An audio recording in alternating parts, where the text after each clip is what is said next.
తేజస్వి గారు గత 5 ఏళ్ల కాలంలో కనీసం సంస్కృతి, సంప్రదాయాలకు సంబంధించిన కళలు ఎక్కడా కూడా బయటకొచ్చిన పాపాన పోలేదు. కేవలం సాంస్కృతిక శాఖ అంటేనే దానికంటూ ఒక విభాగం ఉంటుంది. గతంలో కేవలం పర్యాటక శాఖ తరపున తప్ప ఎక్కడ కూడా ప్రోగ్రామ్ జరిగిన పాపాన పోలేదు. మీకు అందులోని యువతకు పెద్దపీట వేసి మీకు ఈ రోజున ఈ పదవి వరించడం ఏం చెప్తారు? ఇది ఖచ్చితంగా నా ఒక్కదానికే కాదండి. ఇది యువత మొత్తానికి ఒక చిన్న ఒక హోప్‌నిచ్చింది అని చెప్పొచ్చు. మా అందరికీ దక్కిన ఒక గౌరవంగా నేను భావిస్తాను.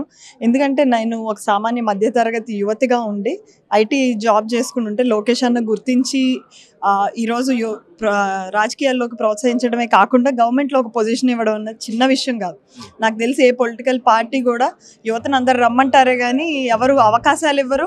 అవకాశాలు గవర్నమెంట్ వచ్చిన తర్వాత మర్చిపోతారనే అపోహ ఉంటుంది. అలాంటి తెలుగుదేశం పార్టీ దానికి పూర్తి భిన్నంగా యువతకు అవకాశాలు ఇవ్వడమే కాకుండా గవర్నమెంట్లో కూడా భాగస్వామ్యం చేయడం చాలా ఆనందంగా ఉంది. నన్ను చూసి ఎంతోమంది ఇంకా ముందుకు రావడానికి స్కోప్ ఉంది. ఇంట్లో వాళ్ళందరూ మీరు ఎందుకు వెళ్తున్నారు అని తిట్టడం మానేసి మీరు వెళ్ళండి, పని చేస్తే కష్టపడితే ఖచ్చితంగా ఫలితం ఉంటుంది అని చెప్పే స్థితికి ఈరోజు చంద్రబాబు గారు తీసుకురావచ్చారు. కళల కాణాచి మేడం, చాలా వరకు తెనాలి కానివ్వండి, లేకపోతే విజయవాడ, కృష్ణా జిల్లా మొత్తం అంతా కూడా కళలకు పెట్టింది పేరు.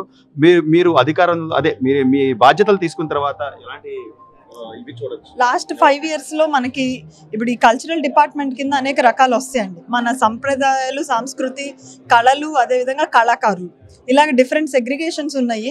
వీటన్నీ కూడా చాలా వెనకబడిపోయింది. మన పద్ధతుల్ని మర్చిపోతున్నారు. అలాగే లాస్ట్ 5 yearsలో జరిగిన ఈ దేవాలయాల పైన దాడులు కానివ్వండి, ఎంతోమంది మనోభావాలు దెబ్బతీయడం జరిగింది.